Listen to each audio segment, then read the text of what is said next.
ngàyនេះយើងមានមុខម្ហូបឆាត្រប់ចាឥឡូវយើងមកយកត្រប់ទៅដុតសិនបងប្អូនចាបន្ទាប់យើងដុតត្រប់ហើយយើងមកលាយគ្រឿង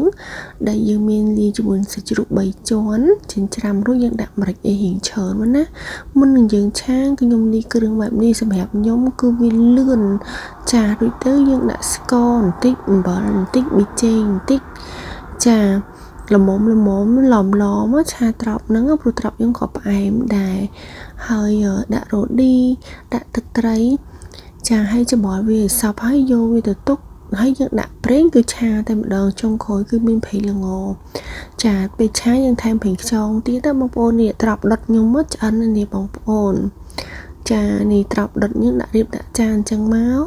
ដាក់ខ្លាញ់ហើយនឹងខ្ទឹមសចាក់សាច់នឹងចូលហើយបាត់ចាយើងមិនបាច់លាយអីច្រើនទេបងប្អូនហើយបើសិនជាបងប្អូនឆាសាច់ឲ្យឆ្អិនរៀងទន់ហើយបងប្អូនដាក់ប្រេងខ្យងតាមក្រោយចេះវាធ្វើមានជាតិហើយវាសាច់យើងទន់ណាហើយយើងដាក់ម្ទេសធំចូលទៅក្នុងនោះ